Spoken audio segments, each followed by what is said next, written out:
Bharatiya Janata party की राजनीति में पिछले कुछ वर्षों में कई बड़े बदलाव देखने को मिले हैं।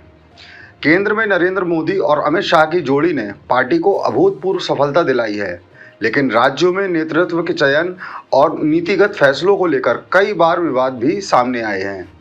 इस समय राजस्थान के मुख्यमंत्री भजन लाल शर्मा और मध्य प्रदेश के मुख्यमंत्री मोहन यादव की स्थिति चर्चा का केंद्र बनी हुई है। दोनों ही अमित शाह के करीबी माने जाते हैं, लेकिन राष्ट्रीय स्वयंसेवक संघ की बढ़ती भूमिका और पार्टी के भीतर चल रही सियासी हलचल ने इनकी कुर्सी पर संकट के बादल मंडराने शुरू कर दिए हैं।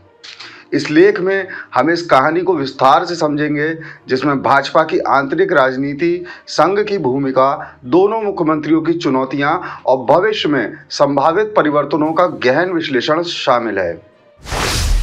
शाह के शिष्य सत्ता में लेकिन संकट में। भाजपा की रणनीति में अमित शाह का प्रभाव किसी से छिपा नहीं है। उनकी संगठनात्मक कुशलता और चुनावी रणनीतियों ने पार्टी को देश के कोने कोने में मजबूत किया है। लेकिन शाह की रणनीति का एक पहलू यह भी रहा है कि उन्होंने कई बार अप्रत्याशित नेताओं को बड़े पदों पर नियुक्त किया, जिससे पार्टी के भीतर असंतोष की भावना भी पनपी। भजन लाल शर्मा और मोहन यादव इसका जीता जागता उदाहरण है। भजन लाल शर्मा राजस्थान का नया चेहरा। राजस्थान में 2023 के विधानसभा चुनावों में भाजपा की जीत के बाद भजन लाल शर्मा को मुख्यमंत्री पद के लिए चुना गया। यह फैसला कई मायनों में चौंकाने वाला था। भजन लाल एक नए विधायक थे, जिनका राजनीतिक अनुभव सीमित था। पार्टी के कई वरिष्ठ नेता जैसे वसुंधरा राजे, जो पहले 2 बार मुख्यमंत्री रह चुकी थीं, इस रेस में पीछे छूट गईं। भजन लाल की नियुक्ति को शाह की रणनीति का हिस्सा माना गया, जिसमें वह नए चेहरे को सामने लाकर पुराने नेताओं के प्रभाव को कम करना चाहते थे। लेकिन इस फैसले ने पार्टी के भीतर असंतोष को जन्म दिया। वसुंधरा समर्थक खेमे ने इसे अपनी उपेक्षा माना और यह असंतोष समय समय पर सामने आता रहा।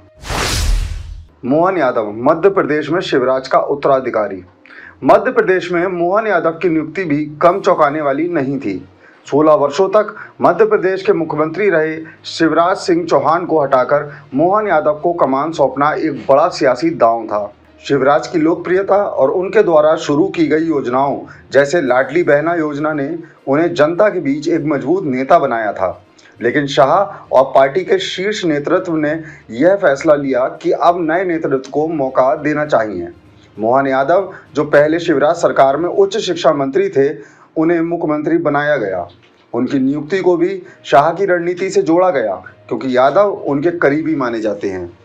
हालांकि दोनों मुख्यमंत्रियों की नियुक्ति ने जहां शाह की रणनीति को मजबूती दी, वहीं यह भी साफ हो गया कि उनकी कुर्सी इतनी आसान नहीं होगी।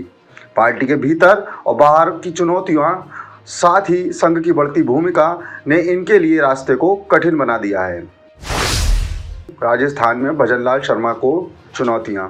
भजन लाल शर्मा की सरकार को राजस्थान में कई मोर्चों पर चुनौतियों का सामना करना पड़ रहा है। उनकी नियुक्ति के बाद से ही यह सवाल उठने शुरू हो गए थे कि क्या एक नए नेता के पास इतने बड़े और जटिल राज्य को चलाने का अनुभव है। मध्य प्रदेश में मोहन यादव की रणनीति। मध्य प्रदेश में मोहन यादव ने सत्ता संभालते ही तेज 16 साल तक शिवराज सिंह चौहान की विरासत को आगे बढ़ाने की कोशिश की, लेकिन साथ ही उन्होंने अपनी अलग छाप छोड़ने की भी कोशिश की। मोहन यादव को भी पार्टी के भीतर शिवराज समर्थकों के असंतोष का सामना करना पड़ रहा है। शिवराज की लोकप्रियता इतनी थी कि उनके समर्थक अब भी उन्हें मुख्यमंत्री के रूप में देखना चाहते हैं। मोहन ने इस चुनौती से निपटने के लिए शिवराज की कुछ नीतियों का अपनाया, लेकिन साथ ही अपनी अलग पहचान बनाने की कोशिश भी की। संघ की भूमिका और शाह की रणनीति। भाजपा और राष्ट्रीय स्वयंसेवक संघ का रिश्ता हमेशा से जटिल रहा है। संघ को भाजपा का वैचारिक आधार माना जाता है और पार्टी के कई बड़े नेता संघ की पृष्ठभूमि से आते हैं। लेकिन पिछले कुछ वर्षों में अमित शाह और नरेंद्र मोदी की जोड़ी ने पार्टी को अधिक राजनीतिक और चुनाव केंद्रित बनाया है। यह रणनीति जहां एक ओर सफल रही, वहीं इसने संघ के साथ कुछ तनाव भी पैदा किए। संघ चाहता है कि भाजपा संगठनात्मक मूल्यों पर आधारित हो। इसका मतलब है कि पार्टी को हिंदुत्व, राष्ट्रवाद और सामाजिक समरसता जैसे मुद्दों को प्राथमिकता देनी चाहिए। साथ ही संघ चाहता है कि पार्टी के कार्यकर्ताओं और नेताओं को नीतिगत फैसलों में शामिल किया जाए, लेकिन शाह की रणनीति अधिक व्यवहारिक और चुनाव केंद्रित रही है। उन्होंने कई बार नए चेहरों को मौका दिया और पुराने नेताओं को दरकिनार किया, जिससे संघ के कुछ नेताओं में असंतोष पैदा हुआ। अमित शाह की रणनीति का केंद्र बिंदु है नए नेतृत्व को मौका देना और पुराने नेताओं के प्रभाव को कम करना। भजनलाल शर्मा और मोहन यादव की नियुक्ति इसका उदाहरण है। शाह का मानना है कि नए चेहरे पार्टी को नई ऊर्जा दे सकते हैं और जनता के बीच नई छवि बना सकते हैं, लेकिन इस रणनीति ने पार्टी के भीतर और संघ के साथ कुछ तनाव पैदा किए हैं। संघ की वापसी। पिछले कुछ महीनों में संघ की भूमिका फिर से बढ़ती दिख रही है। सूत्रों के अनुसार संघ ने भजनलाल और मोहन यादव की नियुक्तियों पर पुनर्विचार शुरू कर दिया है। संघ का मानना है कि इन दोनों नेताओं को और समय देना चाहिए, लेकिन अगर इनका प्रदर्शन अपेक्षा के अनुरूप नहीं रहा तो नेतृत्व परिवर्तन की संभावना से इनकार नहीं किया जा सकता। भाजपा अध्यक्ष पद की दौड़ और संभावित परिवर्तन। भाजपा के राष्ट्रीय अध्यक्ष जेपी नड्डा का कार्यकाल जल्दी ही समाप्त होने वाला है। सूत्रों के अनुसार नए अध्यक्ष की घोषणा जून 2025 तक हो सकती है। इस दौड़ में कई बड़े नाम शामिल हैं। नए अध्यक्ष की नियुक्ति का असर न केवल राष्ट्रीय स्तर पर बल्कि राज्यों के नेतृत्व पर भी पड़ेगा। विपक्ष की प्रतिक्रिया और जनता की अपेक्षाएं। विपक्ष ने भजनलाल शर्मा और मोहन यादव की कार्यशैली पर लगातार सवाल उठाए हैं। राजस्थान में अशोक गहलोत ने कानून व्यवस्था को लेकर सरकार की कड़ी आलोचना की। उन्होंने कहा कि भजनलाल सरकार अपराधियों पर नकेल कसने में नाकाम रही है और जनता में असुरक्षा की भावना बढ़ रही है। मध्य प्रदेश में कांग्रेस ने मोहन यादव की नियुक्ति को अलोकप्रिय और कहा कि शिवराज को हटाना जनता की भावनाओं के खिलाफ था। आगामी परिवर्तन की संभावना। भाजपा में नेतृत्व परिवर्तन की आहट साफ सुनाई दे रही है। नए अध्यक्ष की नियुक्ति के बाद राज्यों में भी बड़े बदलाव हो सकते हैं।